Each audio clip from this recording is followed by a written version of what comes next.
there, Lindsay here, the Frugal Crafter, and today we're going to do a traditional crafting technique that is called iris folding. Today's video is sponsored by Papermart. You can check them out online at www.papermart.com, and we're going to be using several supplies from Papermart today. First, the candy wrappers. They sell candy wrappers in dozens of colors. They come in either 3x3 or 4x4 inch size.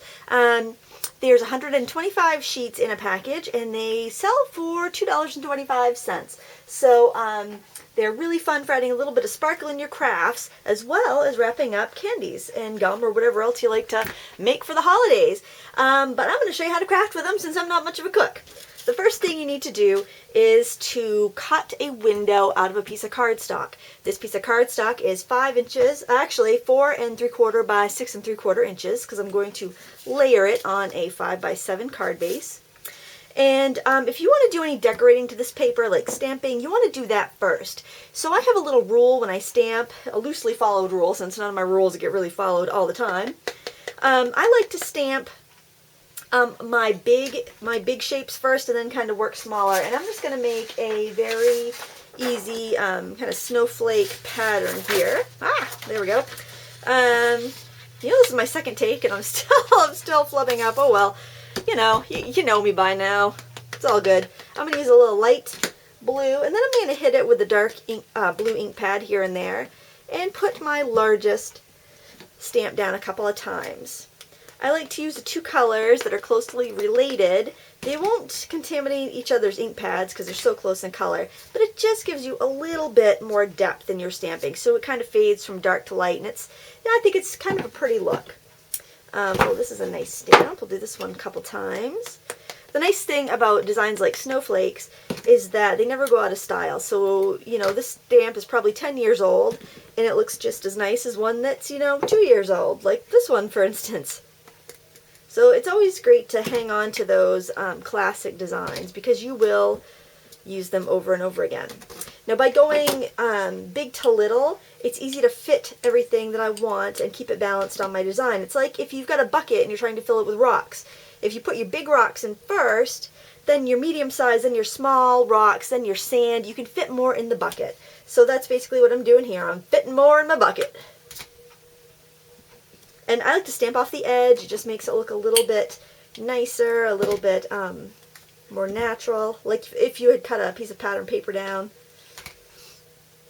And just try to keep it random. And see, it's nice, like none of these, these stamps are from several different stamp companies, but they're all snowflakes, so they all seem to go together pretty well. Alrighty, and then I'm going to do a little inking of the edges. I like these foamy ink pads. These are actually very inexpensive. They're from Sugarloaf Whispers.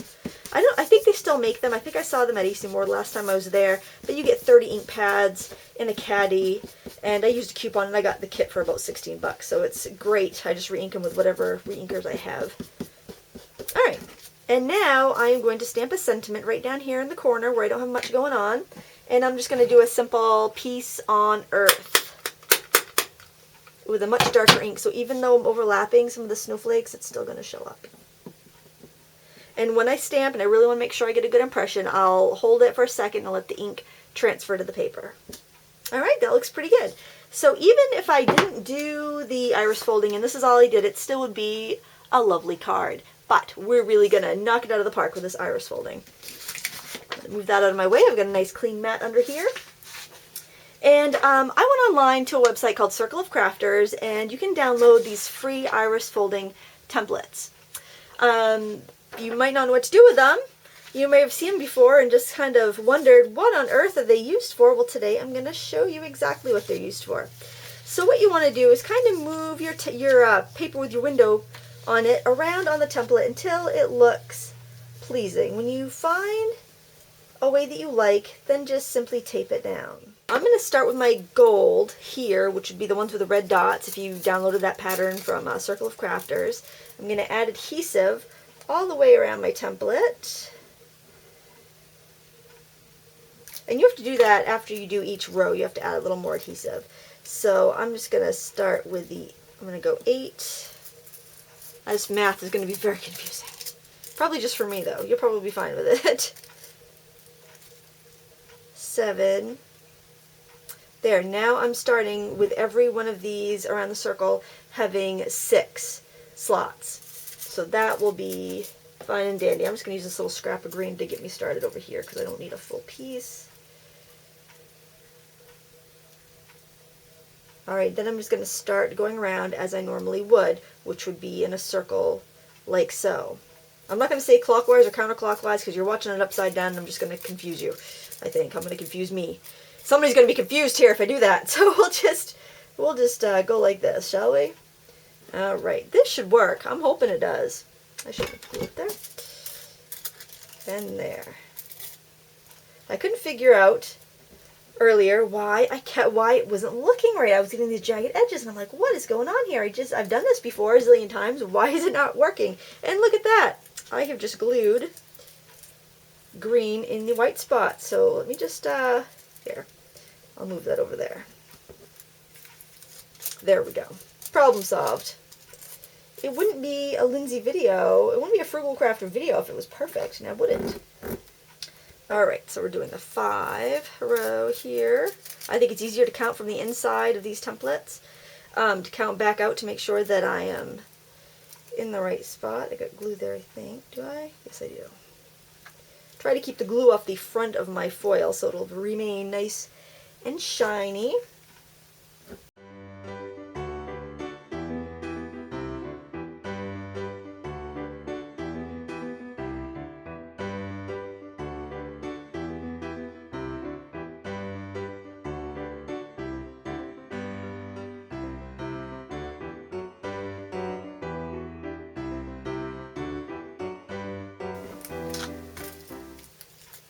I like it when you flip it over and you get to see the big reveal. Woo! Iris folding. It's quite exciting, actually.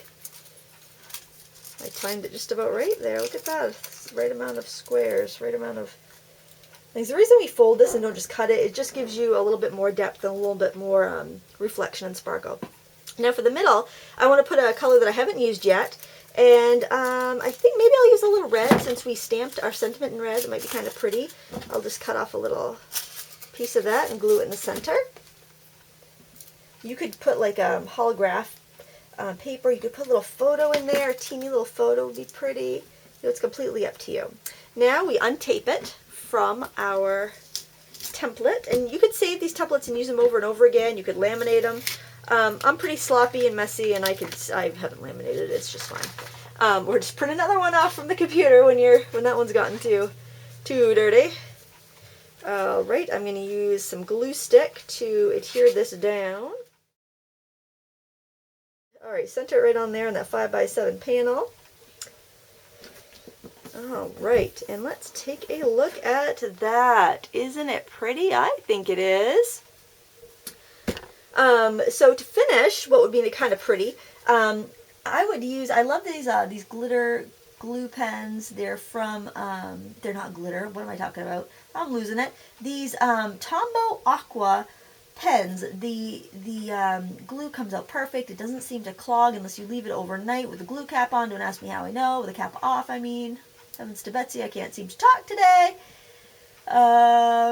But you have such a nice fine application. It's great for gluing down little die cuts. It's just really an awesome, it's awesome to have these like really fine glue pens. And then when I sprinkle on that lovely papermart glitter that's only 99 cents a tube, thank you very much, it's going to stick down and be ever so detailed and lovely. Alright, and I'm just going to tap that off onto a scrap of paper so I can dump it back in my thing when I'm done. You got the nice little glitter snowflake there. And to make it even more fabulous, I'm just going to stick on some of those crystals from Papermart, the 91 cent a pack crystals. We'll speed this up because this will take me a few minutes. I'm not very good with the little gluing stuff.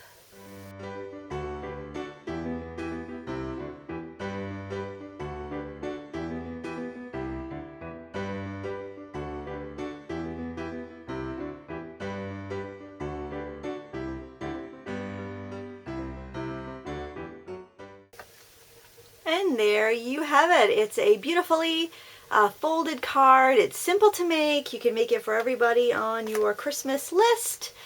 And it is just lovely. It won't cost you much to mail because it's really thin. Look at that. It's so thin. I want to thank Papermart for sponsoring us today. You can check them out online at www.papermart.com. We make you look even better. Thanks so much for watching. Until next time, happy crafting.